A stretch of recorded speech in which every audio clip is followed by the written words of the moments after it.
Now we are going to learn how to make sentence and how to explain what you are thinking. And today's class basically based on the verb am, is, are, was, were. তো be verb দিয়ে আমরা কিভাবে sentence make করব এবং কিভাবে সহজেই ইংরেজিতে কথা বলতে পারবো এই বিষয়টা নিয়ে আমরা আজকের ক্লাসটি নিব।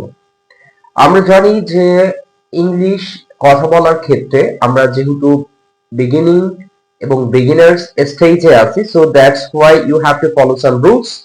At first you have to know the person. I'm writing in here I, we, you, he, she and they.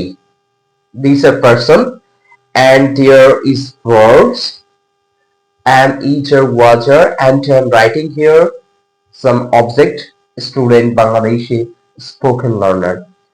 So how to use these verbs and object with person.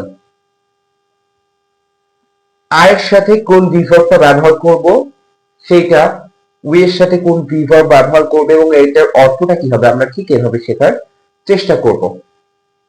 তো এখানে আই মানে আমি, আমরা সবাই এটা জানি। আই এম মানে হওয়া, এম মানে হওয়া, বিভার্ব যে অর্থটা আছে সেটা মানে হওয়া বোঝায়। তাহলে সেই ক্ষেত্রে আমি হই, আই অ্যাম, আমি হই, I am student, I am student. আমি যদি এখানে বলি স্টুডেন্টস, আমি বলতে পারি স্টুডেন্টস, বাট আয়ের ক্ষেত্রে হবে আই অ্যাম আ স্টুডেন্ট, আমি একজন শিক্ষার্থী। জাস্ট আমি যদি আই অ্যাম স্টুডেন্ট, আমি শিক্ষার্থী, আই অ্যাম স্টুডেন্ট। আয়ের সাথে অ্যাম ব্যবহার করতে হবে। আই অ্যাম বাংলাদেশি, আমি বাংলাদেশি, আই অ্যাম বাংলাদেশি, আমি Bangladeshi. I am spoken learner, I am spoken learner, আমি স্পোকেন শিক্ষার্থী, আমি স্পোকেন শিক্ষার্থী। সেই ক্ষেত্রে আমরা যদি উই দিয়ে ব্যবহার করতে চাই তাহলে উই এর সাথে আর যাবে, উই এর সাথে কি যাবে, আর যাবে। We are students, we are students, we plural, এই কারণে আমরা স্টুডেন্টস প্লুরাল ব্যবহার করব। উই আর স্টুডেন্টস, আমরা শিক্ষার্থী।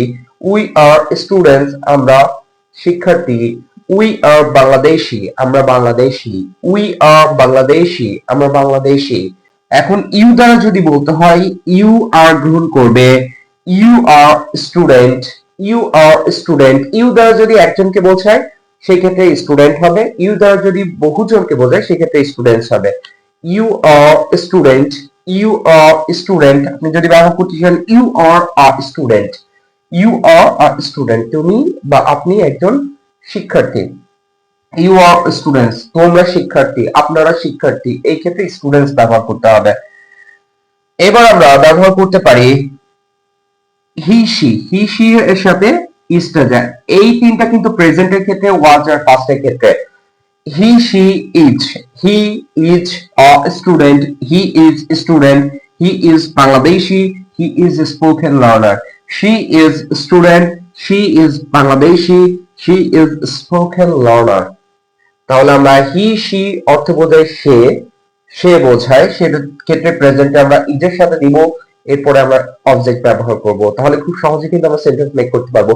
এবং ইংলিশে আরেকটা বিষয় সেটা হচ্ছে প্র্যাকটিস রাখতে হবে। এই মুখটাকে সবসময় কথা বলার মাঝে রাখতে হবে, জিহ্বাকে পাতলা করতে হবে, তাহলে কিন্তু ইংরেজিতে কথা বলতে পারবেন। দের সাথে প্রেজেন্টে আর নিব। They are, they are students, they are students, they plural, এই কারণে আমরা স্টুডেন্টস ব্যবহার করব। They are students, they are Bangladeshi. তাহলে আমরা কি বলছি, I, we, you, he, she, they, এইগুলো প্রেজেন্টের ক্ষেত্রে কিভাবে ব্যবহার করতে হয় এবং সেন্টেন্স মেক করতে হয় আমরা কিন্তু এটা শিখতে পারলাম। এখানে অবজেক্ট হিসেবে আমরা কি ব্যবহার করতে যাচ্ছি, আমরা কি বলতে যাচ্ছি, সেই ক্ষেত্রে আমরা সেইটা যুক্ত করে দিব। কিন্তু আমরা দেখব পার্সনের সাথে কোন ভার্বটা যায়, জাস্ট এইটা মাথায় রাখতে হবে এবং এর সাথে অবজেক্টটা যুক্ত করে দিলেই কিন্তু এই প্রেজেন্টের যে অংশ সেটা কিন্তু কমপ্লিট হয়ে যাবে। আশা করি বুঝতে পেরেছেন।